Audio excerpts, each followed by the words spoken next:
So, hi guys, welcome to StoomCast. So, today I'm joined by a very good friend of mine, my brother Damien Dawson. Damien's a purple belt under Marcos Nardini, been a purple belt since the tail end of last year, and yeah, he's came up through the ranks. Marcos, obviously, from the very beginning for him, right through to obviously his purple belt. And Damien will go on and on up to black belt and things like that. So, Damien's kind of one of the guys. He's a kind of smaller, stockier guy, so he likes to adapt, obviously, the moves that he's shown and make them his own. So again, obviously, I love training with Damien because obviously me and Damien are similar size, so we do get some good training together. We go over a lot of good stuff, which obviously the both of us can use in both our games. So obviously it's a pleasure to have you on, Damien. How are you this evening? I'm great, Stuart. Thanks for having me. It's a pleasure, mate, to talk to you. Yeah, no problem. So we're just going to have a chat, Damien, obviously about your journey. Obviously your journey, again, like myself, and obviously a few other guys. I mean, you started quite late. So what was even before you started? I mean, did you ever have any kind of inkling about doing jiu-jitsu before you'd actually started? Oh, yeah.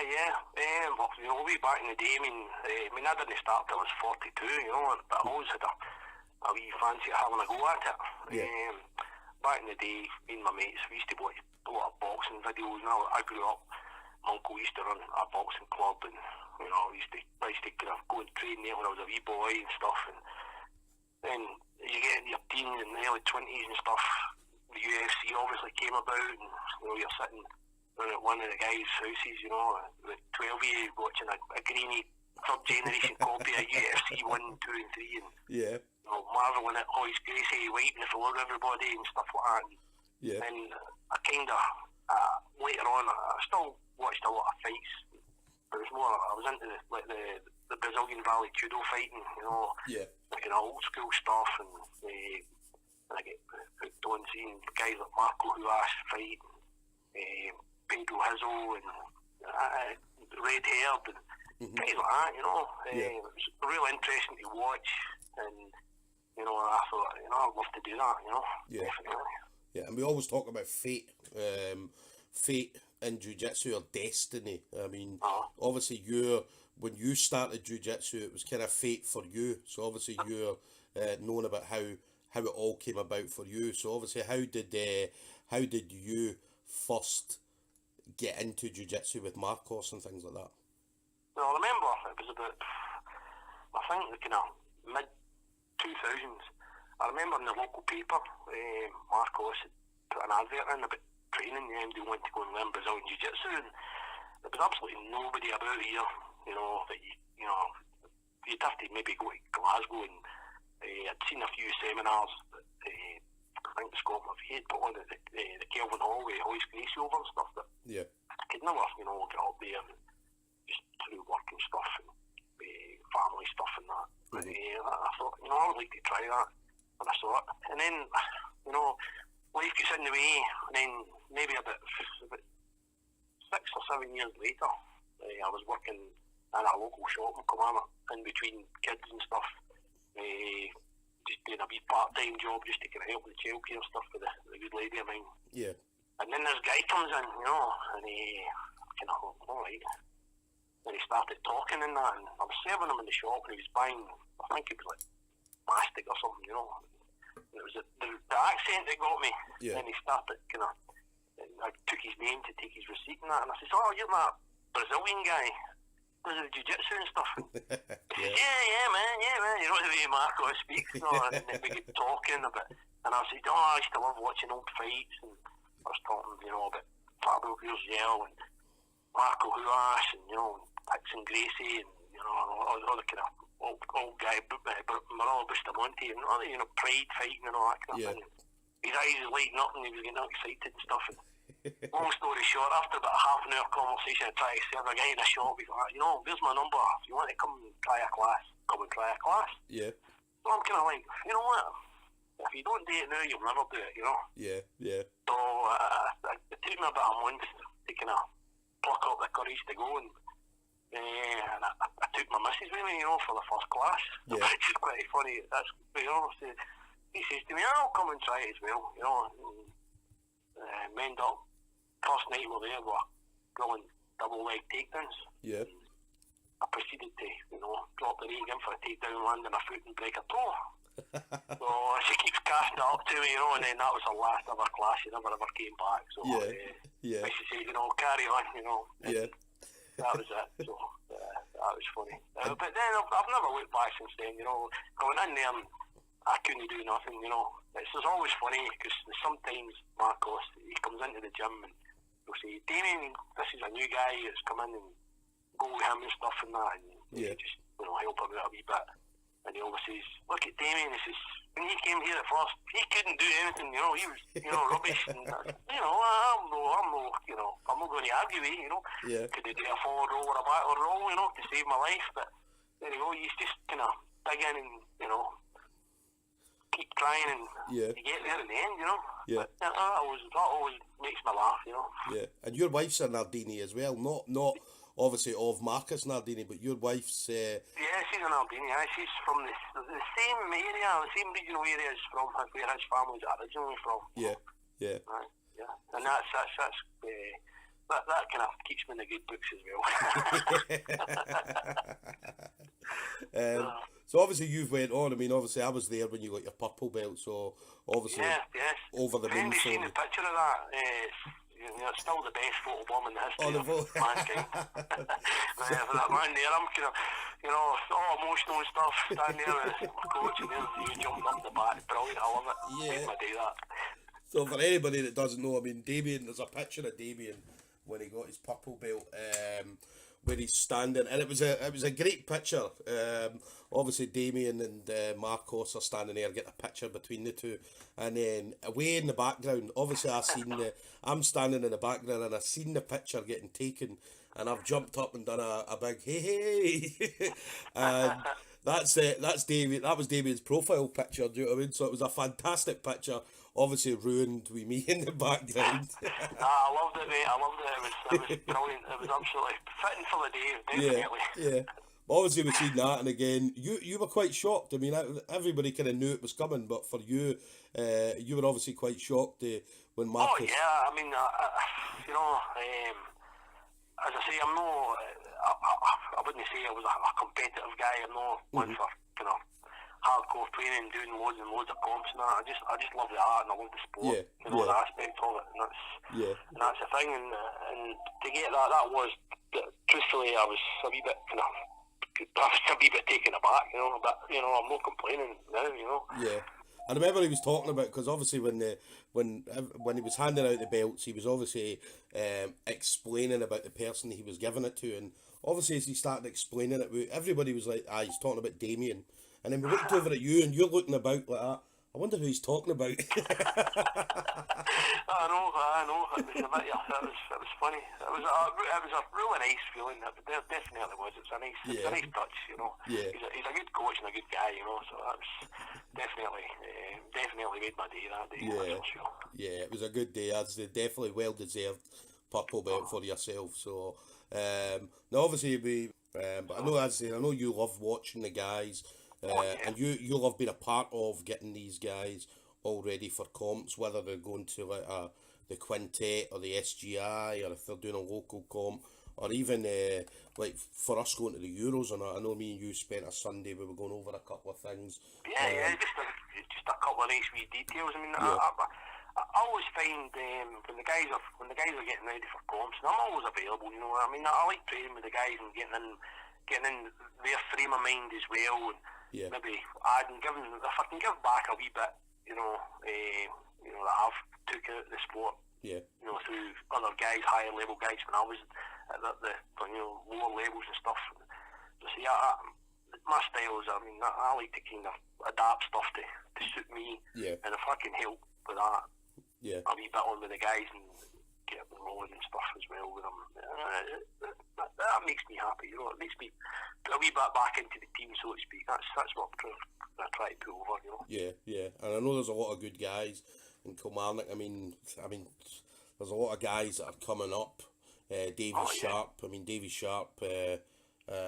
He's looked fantastic at the last couple of SGIs. Obviously, the quintet looked brilliant at as well. Davy Sharp, he's in the gym every single day, bar maybe a Sunday, but then he says I'm not coming in, then he turns in. So you've got a guy who basically lives in the gym. Yeah. It shows, and he runs they do a wee tutorial on a Tuesday night as well. Yeah. They get in there and they do some Dana into the system stuff, or Neil Bellinson, or they do a lot of stuff. Yeah. I've been to a couple of them. It's a good wee night. We've got a wee projector and they do it. But as I say, Davey, he's a stickling purple belt at the moment. Yeah. He's another level. See, in the last maybe year and a half, you can see his game has went through the roof. It's been proven when you see him in the last couple of SGIs. Yeah. That knee bar he finished. That last SGI was a thing of beauty. Yeah. He's been working on that. Yeah. I can see it in the gym. Yeah, I mean, obviously he's been absolutely fantastic. He's definitely, he's on a tear, and when over to Ireland and did that competition, the quintet over in Ireland, that was really good as well, man. He was on fire that day. I was laughing because I was talking to him we were at one of the Scottish grappling competitions, and everybody Davey had asked to do it got injured. And I'm like, Davey, stop asking people, and he's like, Stuart, it makes no difference who comes over. He says, I'm going to go in and I'm going to wipe the floor with everybody. Nobody else is going to get a fight. And I'm going to laugh because most of it's in the gi, the same with a gi on, it's like, he does a class for gi and it's straight off before the class. Yeah. And then that open mat, the gi's off, Yeah. He doesn't like a gi. Oh, no, that's good to see. And then obviously you've got the other guys, the guys that have been there. Shawnee Stewart, obviously now a brown belt again, got his brown belt last year. I'll tell you a funny story. I remember one of the first guys I ever rolled with in there when I just started, and you go to a few classes and it takes a few. It took me a few months to kind of pluck up the courage to actually get in the frame of mind to actually do a roll, Yeah. And I always remember Shawnee, man, here's me, 42 and 110 kilos, and this wee guy just absolutely rinsing me, Yeah.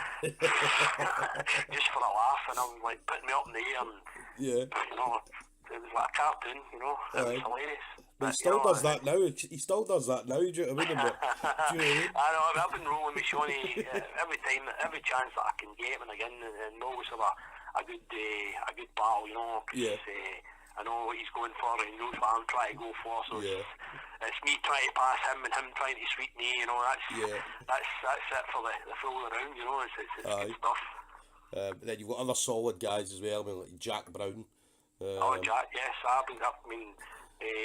I started in there no long after Jack as well, and Jack's he's taking it to another level as well, But Jack's a real student in the game as well. Yeah. He studies a lot of different techniques and stuff, and he's got a really, really good game. His guard retention's pretty epic, and he's heavily into this leg lock system that he's been doing. His entries into the leg locks are really good as well. So. Well, that's the thing. I mean, he's definitely came on. Yeah, he's got us now doing. We're doing the John Danaher stuff on a Saturday now as well before the comp class. So I know they done one today. So I don't know how it went. We've been doing stuff like that in Kilmarnock for just over a year now. This on the Tuesday night. It's all been Dave Sharp and Ian McCall and me Henry Brennan as well. So. And those get maybe, a good, about half a dozen to 10 people in on a Tuesday night after the boxing class. So it's a good wee, it's a good wee addition to your training, because you can learn stuff and try it in your rolling and stuff as well. So it's all good, you're always learning stuff. So it's a good atmosphere and a good environment. Yeah, and then you mentioned Andy Baker. Andy Baker's like, I always say, Andy's the Baker is the family member that we've got that we need to warn everybody about before they meet him. Oh man, Andy, I'll never forget that. He's like when he started, he was the proverbial bull in a china shop. It was hilarious. And me and Andy have had some really, really good times. I remember, I think this is probably good in football this weekend, we went up to Oban. Marcos was doing it was when Coogee up there, Coogee Potter, he kind of got affiliated with MNBJJ at the time. Yeah. And Marcos was going up to do a seminar, and Andy had said, "Do you fancy going up?" I says, "For the weekend, you know, we'll go up there, we'll camp, and, you know, go and do the seminar. Yeah. Go and go have a few beers after and stuff like that." I said, why not? And we took Stevie Morris. Do you remember Stevie Morris? Big Stevie, aye. Aye, Stevie and I. So Stevie, there was a 3 years went up. So we were a wee bit late in getting up. So Coogee and that, they said, "Well, we'll open the gym if you fancy come up. Yeah. Having a wee roll on the Friday night." And we're like, "I'll be fine." Yeah. So we'll get there about 8 o'clock. So we got there. Long story short, we were a bit late, but we got there at 8 o'clock. So we didn't even get to the campsite. We just went straight to the gym, the 3 of us. And, and you know the guys in the gym there, there's Big David and Mats and, you know, there's all these big bears, you know, and these guys are all like, been training for years, you know, but they're all like white belts and that, and I'm kind of looking at us as we come out of the car, and kind of eyeing us up and down, and we're kind of going, "Oh my God, here we go." And then we went in the gym, and it was these guys were all rolling, getting ready and stuff like that. You know, we were kind of, and I was only blue belt there, and Coogee was a blue belt, but he was injured at the time, he wasn't rolling, so I'm kind of like, I was scared to put my blue belt on with these guys growling at me, you know, it's funny. But we're in there, and with a certain night here, but it was all good fun, you know, we met a great bunch of guys, and they made this very, very welcome up and open, and I do urge anybody who's up that neck of the woods, get in touch with Coogee and go up there and have a roll with the team, because the guys are absolutely brand new, brand new. So we're going to get Coogee on. That weekend was hilarious. They took us out for a few drinks on the Saturday night after it as well. You know, Nah, Coogee, we're going to get Coogee on. He's due for an episode, because obviously his journey, and then you mentioned obviously he's got some bears up there, man. Some absolute. Really good guys. I mean, the starter. I remember that weekend getting up there on the Friday night, and I get stuck in Big David's body triangle. Man, that was tough. Yeah. That was tough. That's what I'm saying. But no, a lot of good guys, a lot of MMA guys up there as well. Yeah, that's the thing. I mean, the guys have been training for quite a few years, and I think they were looking for, you know, a wee oasis, you know, to help the guys show that they progressed, like, you know what I mean. And they've been promoted pretty quick, but these guys were on a level to the similar what we were, you know, and above us, you know, definitely, you know. I mean, the guys are absolute warriors up there, definitely. I always remember Andy. I mean, we went down to Andy Baker. We went down to a competition. It was Hereford Masters. Oh, the Hereford Masters, yeah. It was the very first one, and I remember we went in there. We got in there about 9 o'clock in the morning, and Andy's like jumping about, like, "Where's my guy? Where's my guy?" And I'm like, "Andy, calm down." He's like, No, I'm ready to go." And I'm like, "Andy, you're not until like 4 o'clock." Do you know what I mean? It's 9 o'clock in the morning, Andy. You've got 7 hours to go. And then I remember, obviously, it was time for him to go and fight. And the way I described Andy, it was like me going over to the map, because I went over to the map with him, and it was like going over. It was like taking a pit bull out for a walk in the park, and then letting it off the leash. Do you know what I mean? So that was the only way I could describe Andy. Do you know what I mean? But he was, and then Andy, as we know, obviously, he's competed quite a bit. Do you know what I mean? He competed a lot. You know, tail end his white belt, and then he did a lot of the blue belt as well. You know. Yeah. A lovely guy, Andy. Absolutely mad as a box of frogs, but a great laugh. But you know what, the guy, you know, and I know what he's like, you know. So he's a good guy, and he's had a couple of solid performances at SGI as well. He was unfortunately get caught that last one to that baseball choke, but he did a good one the last one. But no. We'll definitely see more of Andy, and we'll hear more of Andy. I mean, I know he's down south at the moment, so he's coming up every couple of weekends and managing to get some mat time, so that's all good, you know. So. But Andy's one as well. He's got himself in a good shape as well, you know.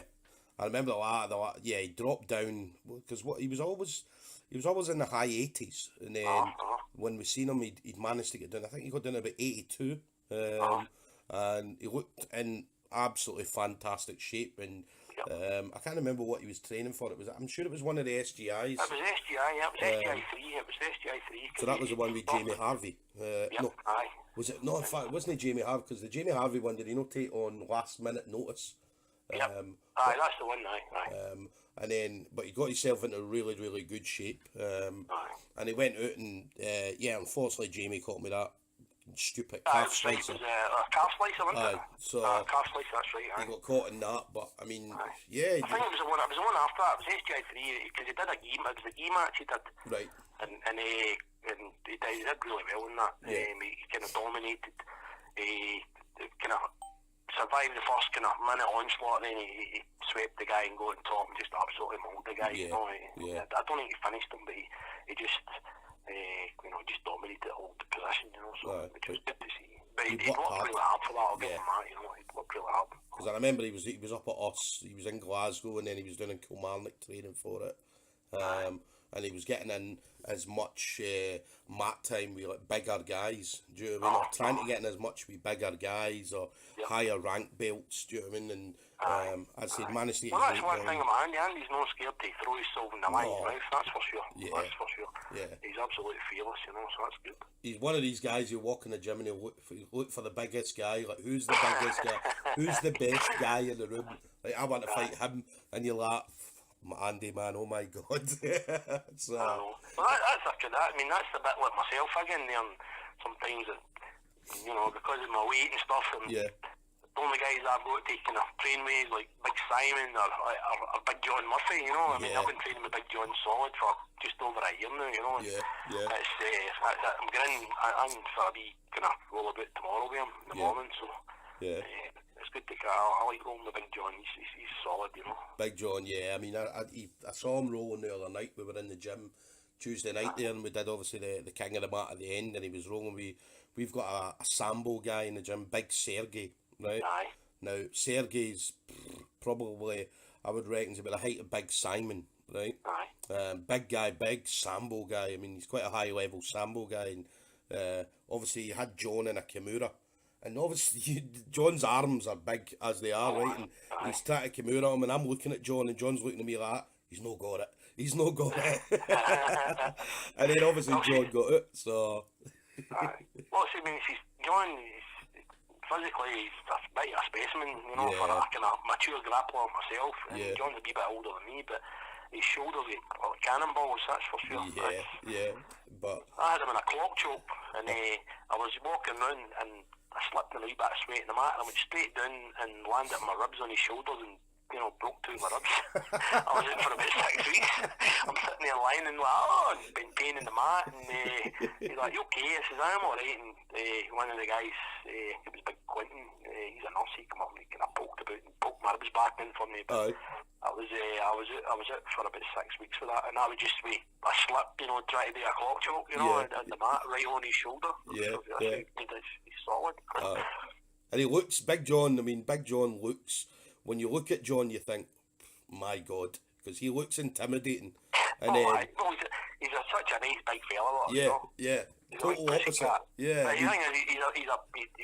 fitness freak, but as well. He likes to get on his bike, you know. He does a lot of cycling, you know. He's got cardio for days, you know. I think I've only rolled with him once, and then, but I think the way it happened when me and him rolled, I mean, I knew as soon as obviously, because when I go and roll with people, I look at them and I think, right, I don't want him on top of me. So, and he's obviously looking at me thinking, I don't want him on top of me. So I managed to hook his leg, and I got on top, and I got in a choke position. I think I had a bread cutter choke, and I was pulling it, I'm thinking, why the fuck is he no tapping, right? But then I let it go, and he said to me, why did you let it go? Well, we're in mid-roll, and I'm like, I never had it. He's like, no, you nearly did. And I'm like, oh, well, fuck it, I've not got it now. So I just moved on. So, but I managed to kind of keep him down, and I was like, do you know what? That was my plan, was to get on top of him and no let him up. Do you know what I mean? So, but I know that obviously me and him will have roles again in the future, and I know. Listen, see the day I got my purple belt. I said to John, this is, but you're going to get a blue belt today, and he said, no, I'm not. And then at the end of it, the whole ceremony, Marcos says, I've got one more to give out, and he gave it to Big John. And I was like, you know, there you go. I just knew it, because he was rolling really good, and he's training really good as well. And he had a couple of comps as well. I mean, he had a couple of comps where he did well. He's been winning gold and stuff as well. And his son Michael as well. His son Michael's going to be good as well. Yeah. I saw Michael the other night as well. He's taking, gold and comps, double gold and gi and no gi all the time, So. Yeah. So definitely more to come for them too. Anyway, I know. Definitely. The reason I was rolling with John come in at the gym, and I think it was maybe about a year ago. And he'd been training down at Callahan's. Yeah. In the Big Andes. And he was a wee bit rough about the edges, and I thought, I seen a wee bit of myself at that stage there, and at that time, when I first started, after a few months, it was a grind, because a few things, fitness, and, getting smashed, and, and I wasn't picking anything up. And there was a guy in the gym at the time kind of took me under his wing, I don't know if you met Greg Wilson. You met Bruce, aye? I've no met Greg yet. Obviously I know who Greg is. Aye. Well, Greg, he kind of showed me, one or two things. Just because he did a wee bit of MMA background, and did a wee bit of wrestling and stuff. And he kind of showed me how to use the pressure and to its full potential, and that kind of gave me a wee bit of a game plan to start with, so I kind of worked it for there. But he took me under his wing he'd been out for about a year, he'd an injury, but he come back, and as I just started, and he kind of took me under his wing and showed me a wee bit of the ropes, and kept me interested, and kept me kind of psychologically in the right frame of mind to do it. So I wasn't going to go home at night and kind of go, I'm not looking forward to going to the next training session because I'm going to get smashed again. Yeah. You know what I mean? Yeah. But I'll give him a big shout out to Greg, because if it wasn't for him, I probably gave it up, Yeah. And as I say, I've got the pleasure of training with his brother Bruce, who's basically just a wee version of Greg, Yeah. About 2 kilos. And Bruce is good as well, I like rolling with Bruce, like training with him. He's another big guy as well. So, I like to train with the big guys in the gym. It's all good, But I noticed and that. I'm looking forward to Big Simon coming back. He's done his ACL and he's been out for a few weeks. I was training with him a couple of Saturdays ago. Yeah. He came back to try it out, but it just didn't go well. Yeah. And I think he's having another wee layoff to get it back. He's not much luck with this knee, but Big Simon, you should get him on the show. He's got a good story to tell as well. Yeah, no, definitely. I mean, Big Simon's one of the guys. I mean, I wrote out a list of people of who I want to get. Do you know what I mean? And Big Simon's on that list. Do you know what I mean? So, and again, all I need to do is speak to him and say, look, Simon, any chance? And I know that he'll come on. Do you know what I mean? So, he's a good guy to train with. Yeah. He's another guy who doesn't really, he's like me, he doesn't really go in for the comp thing, Yeah. If he's got another one or two kind of reasons he doesn't do it, but he's another guy, if you're going to go for a comp, you want to be rolling with Big Simon, That guy's, he's got a very good guard game. Very good guard game. I always say whenever we have a grading day, I always put a post on saying, and I've done this at every grading day I've ever been at. Like that, Simon, I'm coming to get you.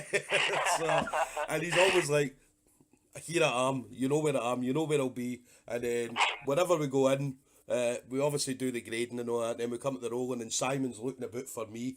Do you know what I mean? And I'm looking away for Simon like that. Shit. So and then he could miss it. And then we have a roll, and he kicks my ass. Do you know what I mean? So, but do you know what?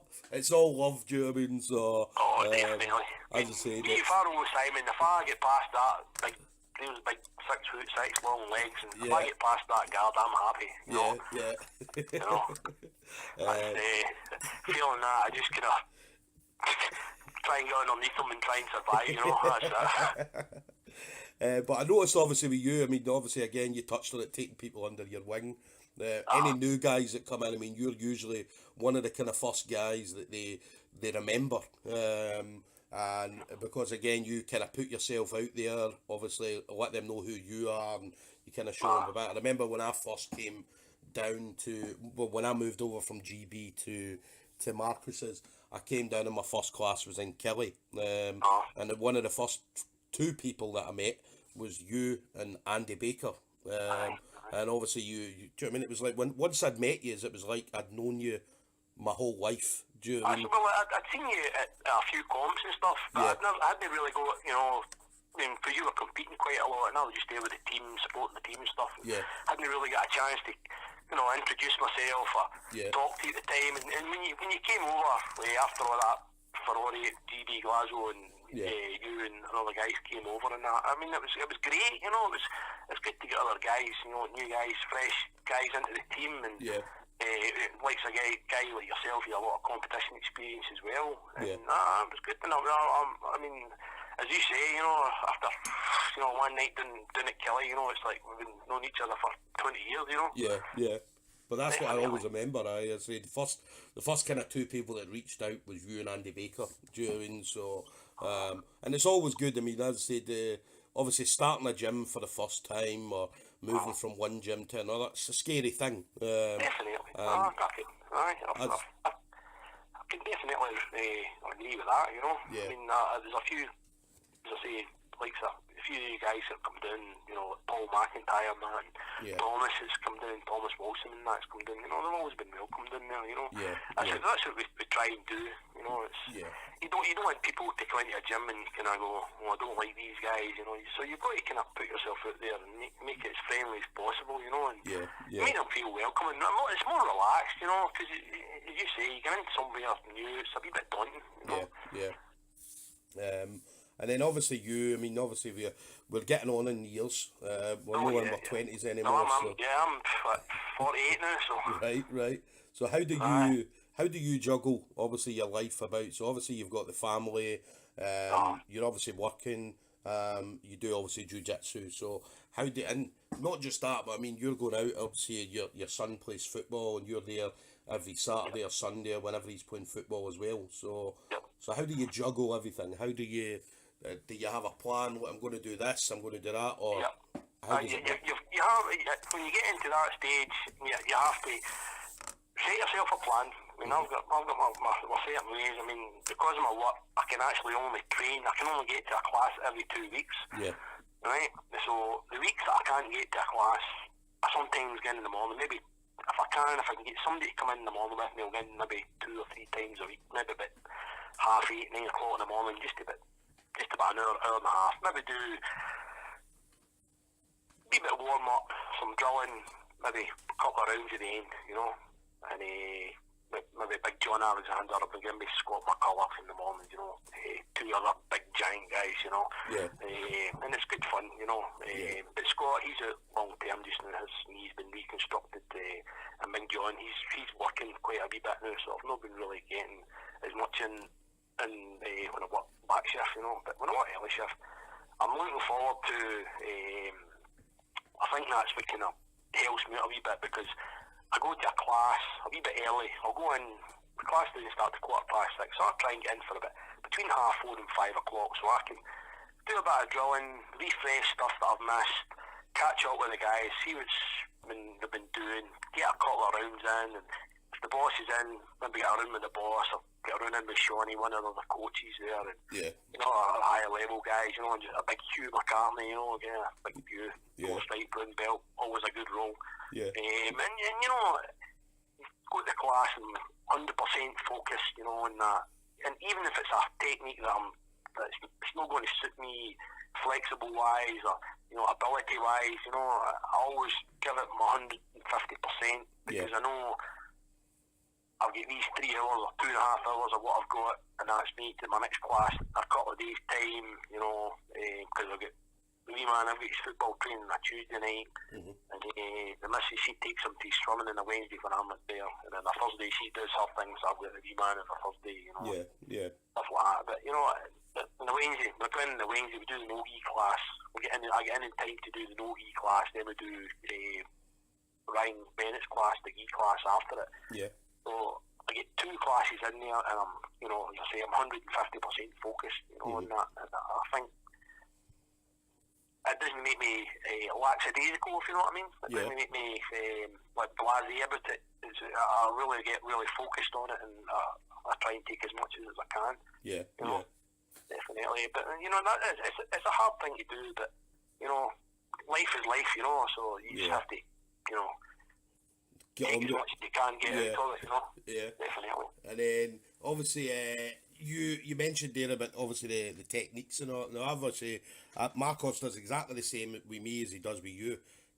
He'll show the class a move, and then what he'll do is he'll show me and you something different from the same move. So if it's like a triangle, he knows that I'm never doing a triangle. My legs are too small to be doing triangles, so he'll then show me an arm bar or a wrist lock or something else from that move. So, and I know that he does that with me because obviously he used to always show you, or what he used to say to me was, sure, you should be like Damien, because whenever I show Damien a move, Damien will then adapt it to suit himself. Oh, definitely. I mean, what I'll do, I mean, this is what I'm saying. If I can't get on a Monday night, if I get in there and he's doing a technique that I'm no 100% with it, you know, and it bugs me, you know. So the next day, what I'll be doing the next day is I'll be studying something on YouTube or try to find a technique that I can adjust, that I can try. Then I'll get in the Wednesday, and maybe after the class, I'll just mess about for 10 minutes, you know, just to try and get this adjustment right. Then I'll work on it over the next couple of weeks. So when I get into that position, I can try and use it and see if it works, you know. Because I mean, I like to. I mean, I'm like you. I'm the blessed with the big long legs and the big guard player, you know. I've got to shorten, as I say, I like to shorten my jiu-jitsu. I say just to make it as tight as I can and as short as I can, so I'm not leaving any gaps and stuff like that, you know. So because you know, as soon as you leave somebody, you know yourself, you leave a gap. Somebody's in there, you know. But I enjoy that. I mean, whenever I've got a comp, I'll usually always get at least one training session with you, maybe a few days before it, right? And the reason I do that, I've enjoyed it. It's good, you know. It's like just working on position and adapting that position to suit yourself. I mean, like, you know, working on that bread cut I told you last time, and just that wee adjustments on that. I mean, it just makes it, you know, shorter and tighter, you know. So. So I enjoy that. As I always enjoy that anytime I've got a comp. So I always say to myself, right, because when I do comps, I'll do my plan. Right, this is what I'm going to be doing then. This is what I'm going to be doing then. And I've always got at least one session in with you, right? Because I'm like, right, Damien will show me something that I'll be able to use during. So obviously the Euros, it didn't go as well because I walked in with a chest infection and came up against fucking the blue belt version of Rodolfo Vieira. He was a bit of a machine, that guy. I think a few folk would have been struggled behind him. But I said when as soon as I seen him praying to Jesus, right, I was like, I'm fucked. Because anybody that prays to Jesus before anything. And I was watching it, and I thought, oh my God, you're right, when that, you know, with that vicious knee in your armpit or something like that. But what he done was, but basically what he done now, because I'd had this chest infection, I got it a couple of days before the competition, right? And then the day before the competition, I remember saying to Peter and wee Jake that was there, my ribs are killing me, right? Because I'd been coughing that much, and so both sides were killing me. So I goes in, obviously I'm doing all right, but you seen the guy changed in the middle of the match. Now the way what he did was he was trying to go for takedowns, and he got to a point where he was like, this isn't going to happen the way I'm trying to do it. So he adapted his style, and then what he done is he managed to hook the leg. Oh no, I went for a foot sweep. You don't go for a single leg or something? Right. Well, I went for a foot sweep because I pulled him towards me, went to foot sweep him, and what he did was he kind of threw me over and got me on my back and ended up in side control. And then he jumped up and done the knee on belly, right? But I managed to spin around towards him, right?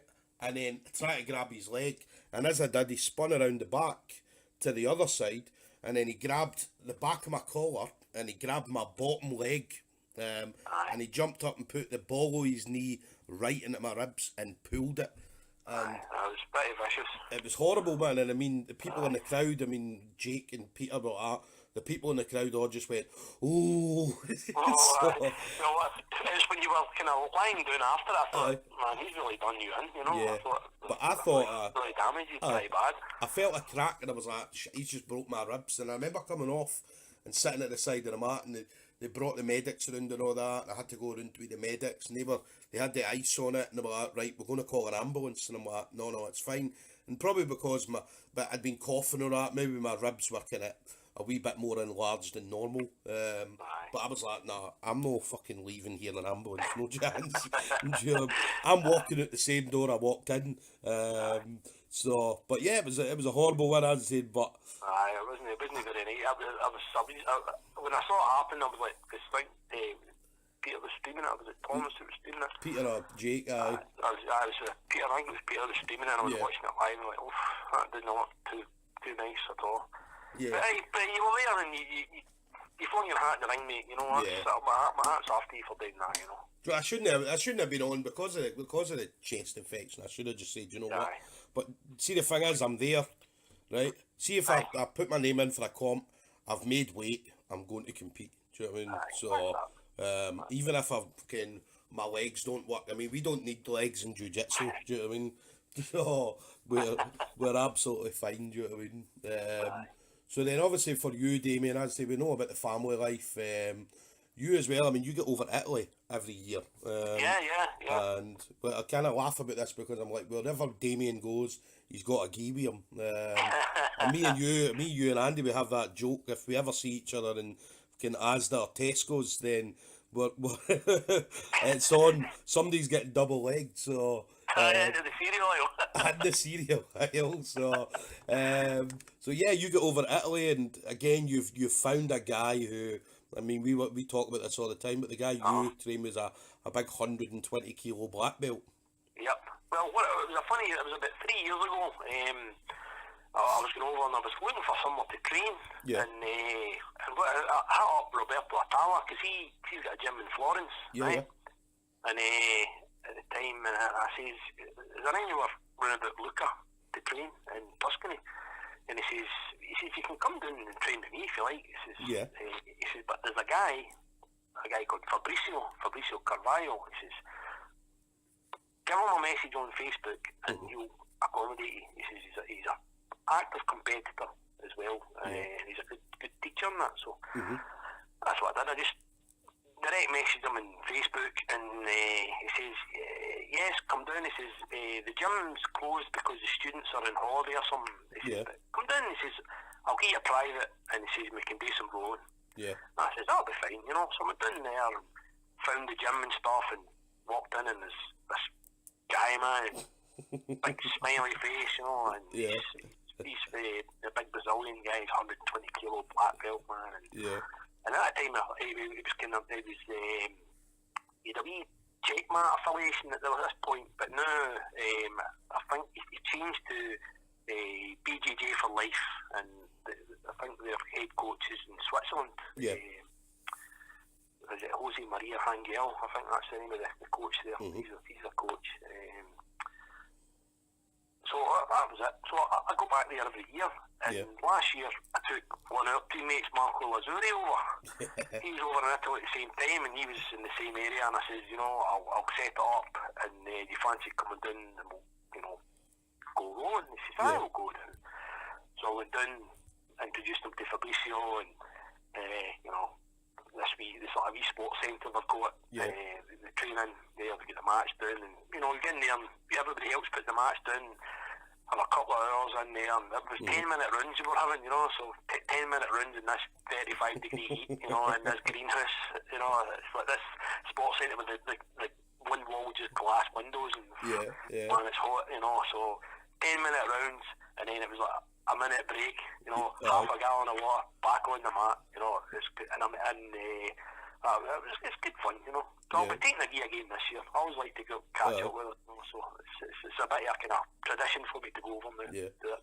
And the thing people don't know as well, I mean, Damien drives over so he Oh, drives yeah, all yeah. the way from. Well, my missus doesn't like to fly, you know, so Yeah. she's not a big flyer, so we drive over to Italy every year, so Yeah. it's good fun. It's like a holiday before the holiday. Aye. A lot of people think I'm mental, you know, but it's good fun. Do you know what? It's probably better driving. I mean, you get to see everything, and obviously make Honestly, driving through stops. Switzerland is a thing to behold. Yeah. If you've ever done it, it's a beautiful country to see. Aye. To drive through the Alps and drive through the San Gotthard tunnel, or you go over the San Gotthard Pass. It's a one of the once in a lifetime things. And you come out the other side and you arrive in Italy and you come into Lake Como. It's that's when you're kind of nearly there. You know. Yeah, nice one. And then obviously the gym's Lycan's gym, under obviously Marcos Nardini. So in regards to the coaches, who's the main guys that are doing the coaching there?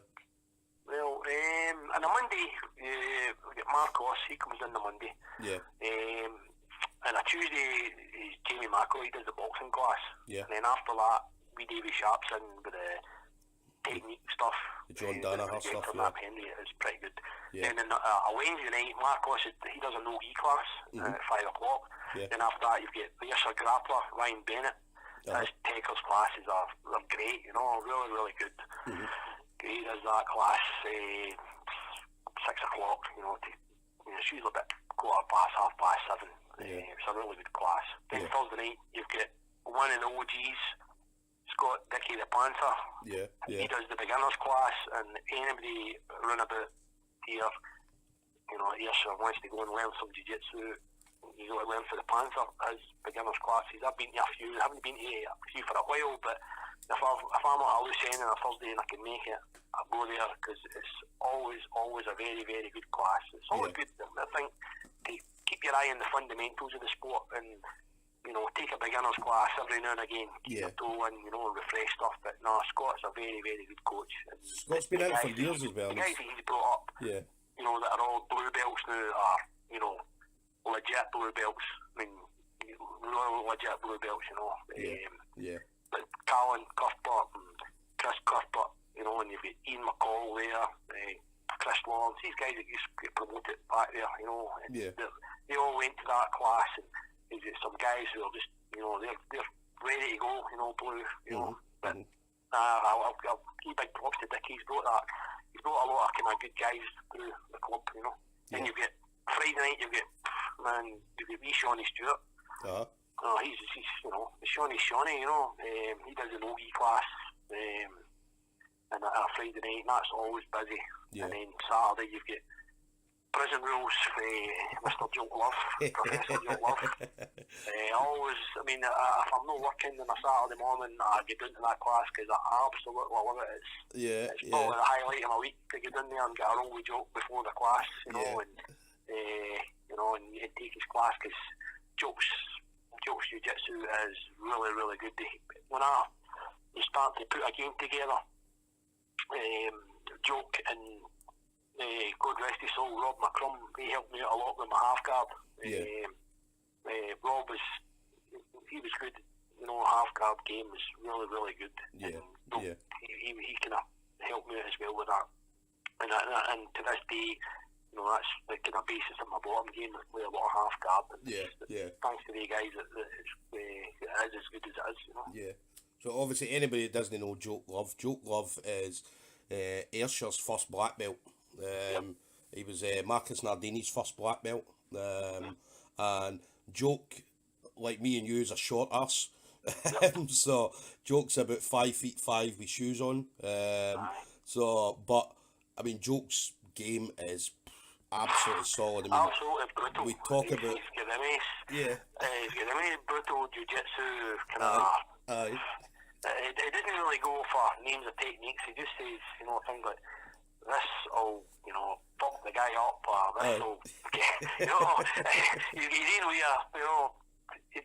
he didn't go for all the fancy words. He goes, just make it as horrible and be as dickish as you can to do this technique to get it right, But nah, again, it's just a bit of banter when he's coaching. But nah, Joke's class is really good. But that's where we get the name, the term prison rules from, because that's Definitely. a Joke likes joke he of likes a class. wrist lock. He turned me on to them a few years ago because always if you try and defend an armbar for Joke, Yeah. you're going to get wrist locked. There's no two ways about it. It's happening. You try and defend it, he'll just wrist lock you. It's a nasty one, but I went down. There was one Sunday, me and Andy. Or Andy's like, yeah, come down. We'll go to Joke Love's class over at Cumnock. Force Fitness over there. Obviously, they're not there now. They're going to be doing. I think it's the day they opened. Yeah, they opened their gym today. So the new Force Fitness down in here. So I said, do you know what? Fuck it, 10 o'clock on a Sunday morning. I may bother. I'll turn up. Now, obviously, I'd known Joke. Right, I knew him. Right, I knew obviously a hard roll with Joke, and I walked in, and who was in that day? Mark Young. Right, he was in, and then a few other guys. Tank was there.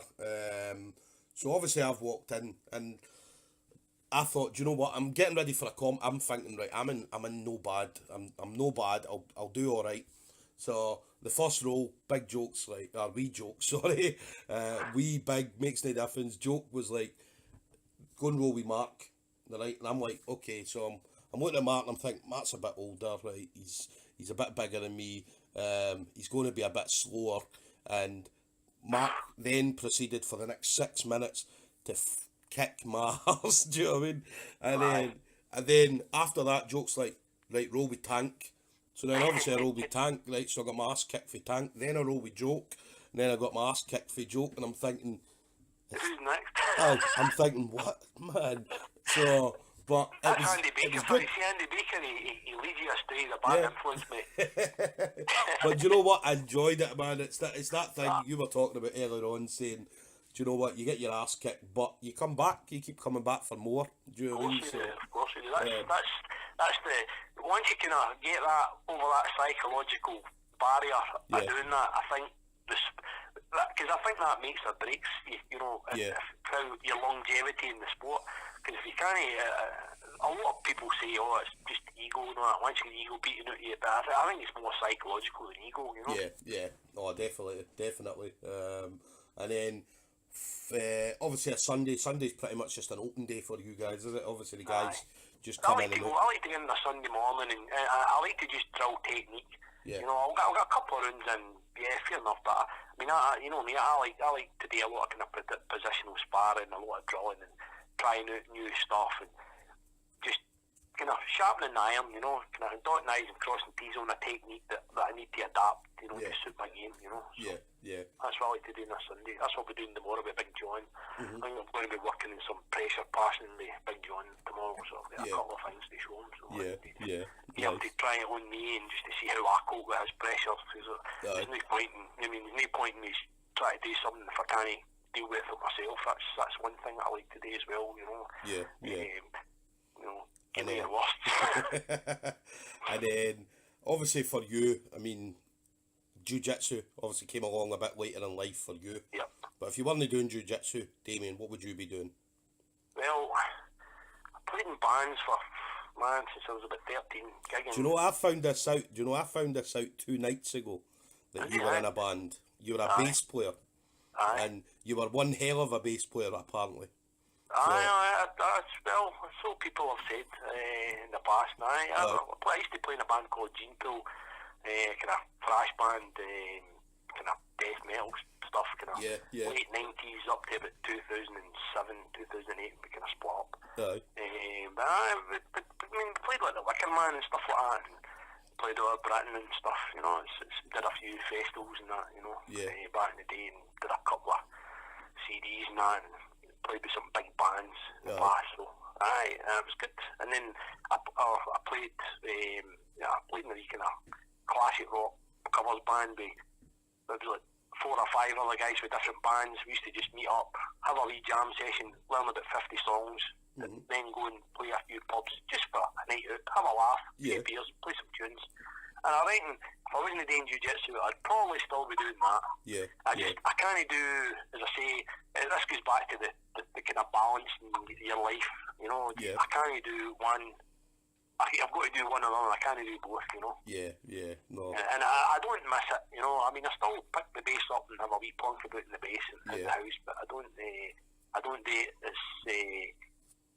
as committed as you know, at jiu-jitsu, you know, because I was as committed to playing the bass as I'm doing jiu-jitsu, you know. Mm-hmm. So I can't, you know, spread myself too thin, you know, because I think one or the other would definitely deteriorate, you know. Yeah, because I found this out the other night.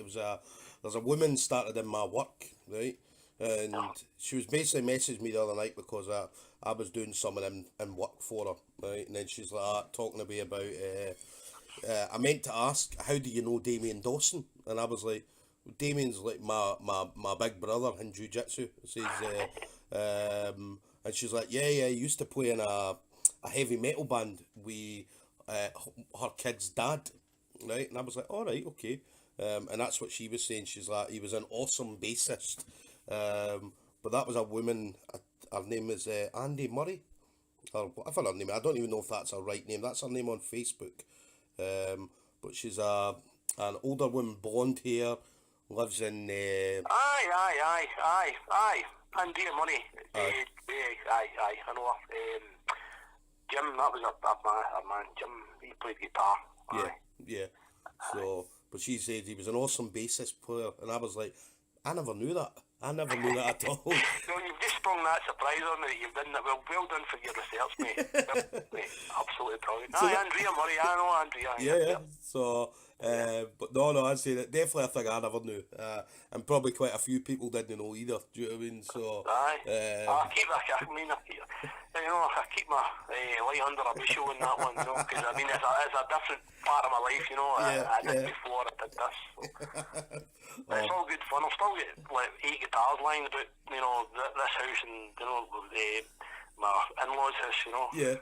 See, I knew you were into music because obviously you, obviously your Facebook pictures and stuff like that, you see the guitars and so I see them, so I know you're into music, but as I say, I didn't know you were that into music. I didn't know you were in a band and stuff like that, so that's good to hear. Do you know what I mean? It's all good fun. You know, just to say, my singer, he left, he went away to Canada, and he played in a band over there called Hammerdoe, and they're pretty big in Calgary.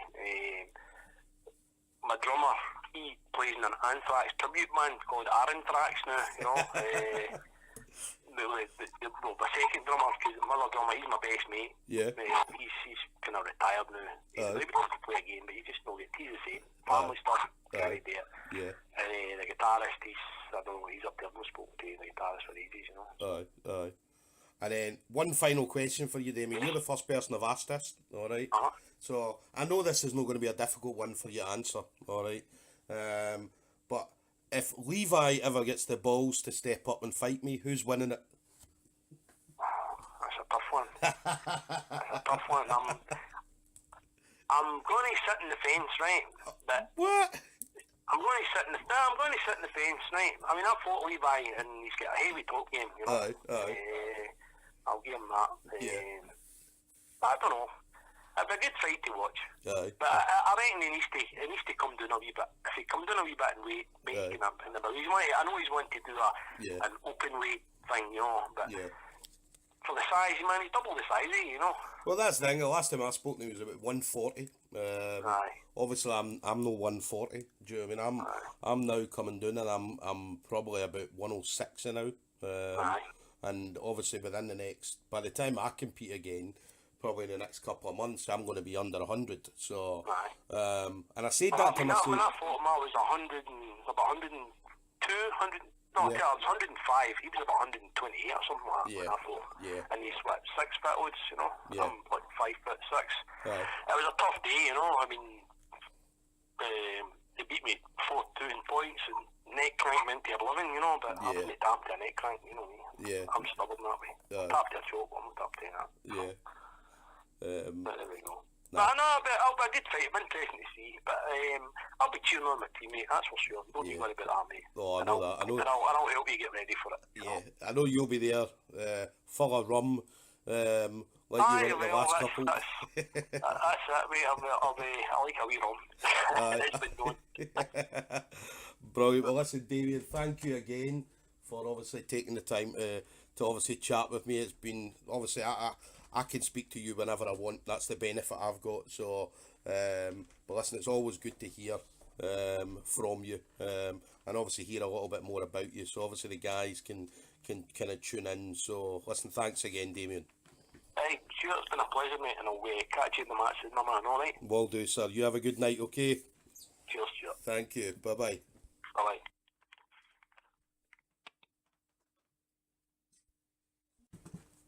So guys, that was Damien Dawson. Damien Dawson is a purple belt, as I said, under Marcos Nardini. Damien's, as you can hear there, Damien's an absolutely fantastic guy. I'm proud to be calling him my teammate, family member, brother.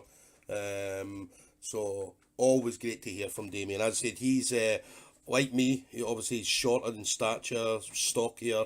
So again, he's limited to in regards to things that he can do, as say like myself. So he likes to adapt the moves and kind of make them his own, which is absolutely fantastic. And then he kind of shows me and he shows other guys who are kind of similar stature to himself. So so definitely fantastic to have somebody like Damien in your corner.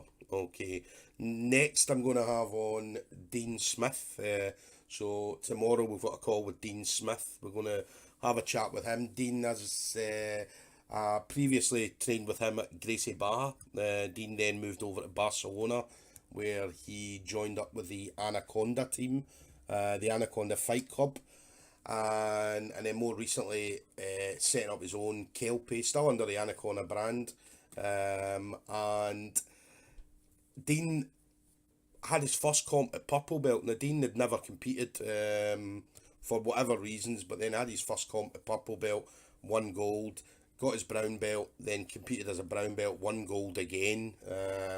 He's also the recently set up Kimono Ropes, which is doing a fantastic kind of range of rash guards. Going to be bringing out a gi and things like that as well. So definitely have a look at Kimono Ropes. So it'd be good to hear from Dean, hear about his journey all the way from Glasgow, or from Ayr. I mean, I believe he's from Ayr, used to train in Glasgow, and then I said now over in Barcelona. So it'll be fantastic to hear Dean's journey.